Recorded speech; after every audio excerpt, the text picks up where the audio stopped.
Patris et Filii et Spiritus Sancti. Amen.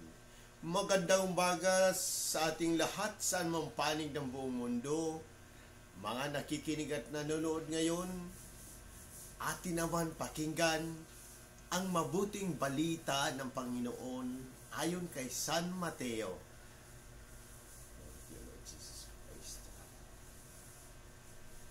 Noong panahong iyon, nang marinig ni Jesus ang pagkamatay ni Juan Bautista, siya'y sumakay sa isang bangka at nag-iisang pumunta sa isang ilang na lugar. Nang mabalitaan naman iyon ng mga tao, sila'y lumabas ng bayan at lakad na sumunod sa kanya. Paglunsad ni Jesus sa dalampasigan, nakita niya ang napakaraming taong yaon. Nahabag siya sa kanila at pinagaling niya ang mga may sakit na dala nila.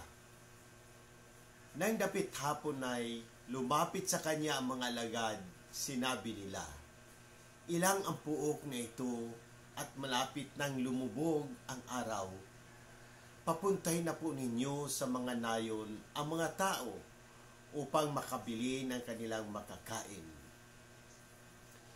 Hindi na sila kailangan umalis pa, sabi ni Jesus. "Kayo ang magbigay sa kanila ng makakain." Sumagot sila, 5 po ang tinapay at 2 ang isda natin." "Dalhin niyo rito," sabi niya. Pinaupo niya sa damuhan ang mga tao, kinuha ang 5 tinapay at 2 isda. Tumingala siya sa langit at nagpasalamat sa Diyos. Pinagpira-piraso niya ang mga tinapay at iniutos sa mga alagad na ipamigay yun sa mga tao. Kumain silang lahat at nabusog. Tinipon ng mga alagad ang lumabis at sila'y nakapuno ng 12 bakol ng pira-pirasong tinapay. May 5,000 lalaki ang kumain, bukod pa sa mga babae at mga bata. Ang mabuting balita ng Panginoon. Praise to you, Lord Jesus Christ.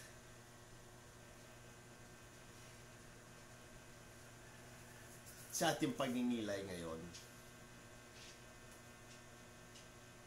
at sa kay Jeremias, sa libro ni Jeremias, sa Ebanghelyo ngayon, makikita natin ang malalim na habag at pagmamahal ni Jesus para sa mga tao.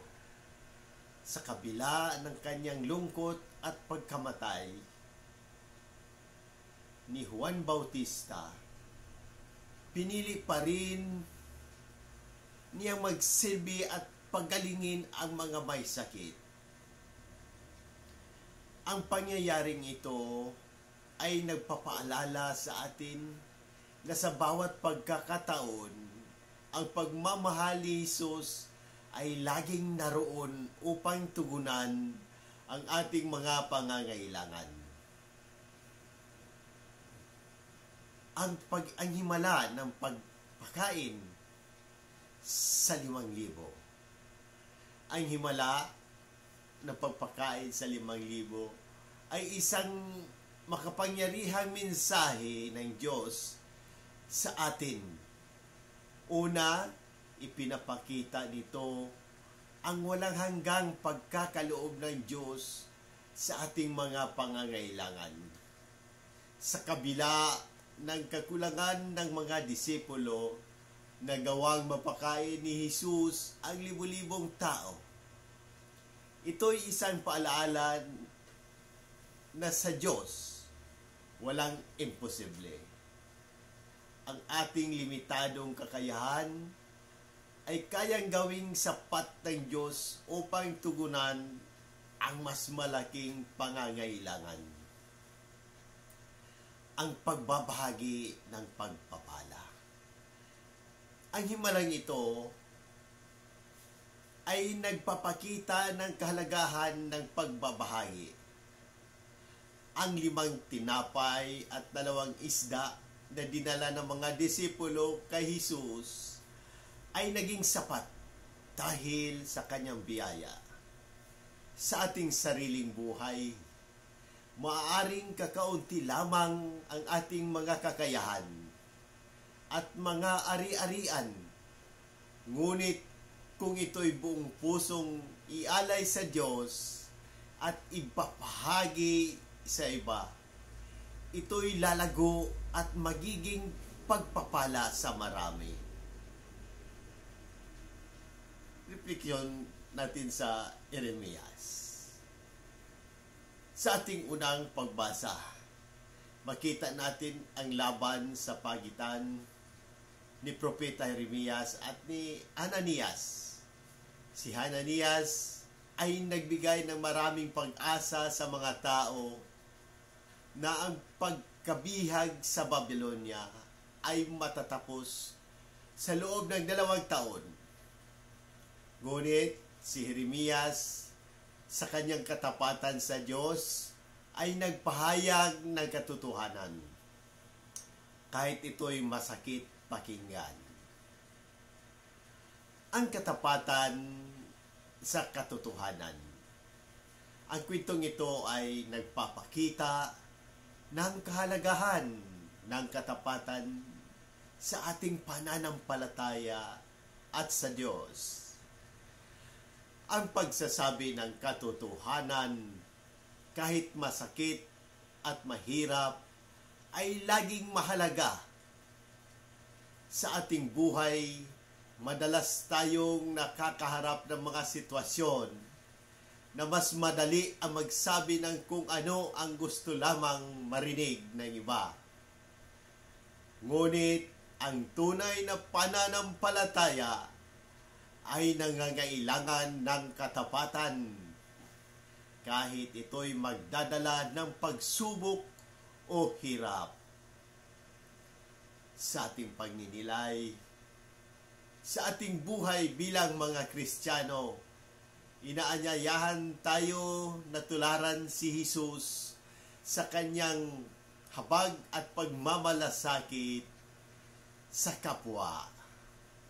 Ang bawat pagkakataon na tayo'y magpakita ng pagmamahal at magbahagi ng ating mga biyaya ay isang pagsasabuhay ng ating pananampalataya.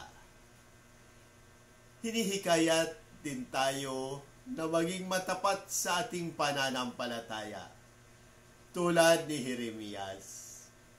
At huwag matakot magsabi ng katotohanan. Naway, patuloy tayong gabayan ng Espiritu Santo upang maging tapat at mapagmahal na mga tagasunod ni Kristo. Amen. Sa muli, hinikayat ko ang lahat, Katoliko man o hindi, na magtanong at pagnilayan ang mensahe ng Ebanghilyong ito.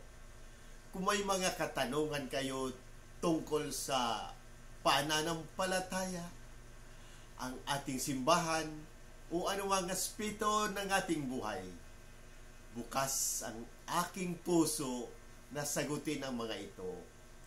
Sama-sama nating pagnilayan at pahalagahan ang habag at pag-ibig ng Diyos na ipinapahayag ni Jesus sa Ebanghilyong ito.